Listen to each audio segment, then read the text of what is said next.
এইবাৰ জুবিন গাৰ্গে ন্যায় পাবই নাপালে হ'বনে কাৰণ জুবিন গাৰ্গৰ আৱিষ্কাৰকেই এইবাৰ নামিছে ৰাজপথত কেৱল এইজনেই নহয় জুবিন গাৰ্গৰ ন্যায় বিচাৰি ৰাজপথত প্ৰকৃত জুবিন অনুৰাগীও কিয় মানে মিটিং বুলি কৈছোঁ মই বেলেগ বিষয়ে নাজানো সেইটো আমাৰ যিটো বোৰ্ড কমিটিৰ সভাপতি থাকে সেই আমাক কোৱা নাই যে মিটিং আছে নলবাৰীত যাব লাগিব আমি চব প্ৰত্যেক মিটিঙক এতিয়া বুজি পালে এইসকলহে এতিয়া প্ৰকৃত জুবিনৰ অনুৰাগী বাকী সকলটো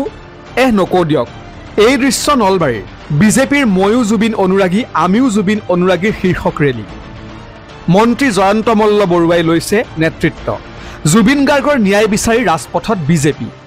জুবিন গাৰ্গ ডাঙৰীয়াৰ জীৱন কালত অকল কটু সমালোচনা কৰিলে তেওঁলোকক যোগ্য প্ৰত্যুত্তৰ দিবলৈ আজি জুবিন গাৰ্গৰ প্ৰকৃত অনুৰাগীসকল ওলাই আহিছে জুবিন গাৰ্গৰ অনুৰাগী হ'ল এনেকুৱা লক্ষ লক্ষ মানুহ যাৰ হৃদয়ত জুবিন গাৰ্গ আছে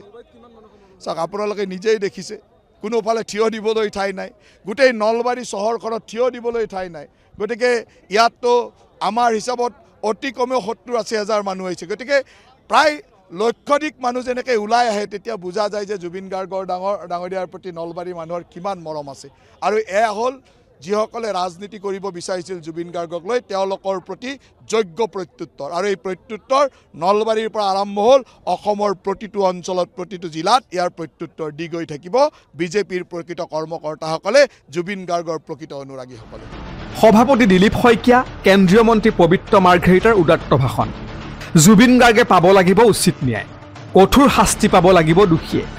মন্ত্ৰী পবিত্ৰ মাৰ্ঘেৰিটাই আৰু এখোপ ওপৰলৈ গৈ ক'লে জুবিন গাৰ্গৰ মৃত্যুক লৈ ৰাজনীতি কৰিছে কংগ্ৰেছে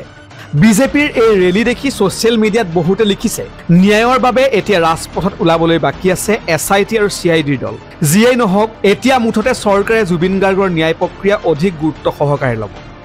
কাৰণ বিজেপিয়ে ময়ো জুবিন অনুৰাগী আমিও জুবিন অনুৰাগী ৰেলী কৰিতো ৰাজনীতি কৰিব খোজা নাই কোনো অংক আৰু যিসকলে ইয়াত ৰাজনীতি দেখিছে সেইসকলহে মূৰ্খ অন্ধ যি নহওক আমি বাৰু সাধাৰণ নৰমনিছে বিশ্বাস কৰিছো বিজেপিৰ কথা নিউজ ডেস্ক NZ নিউজ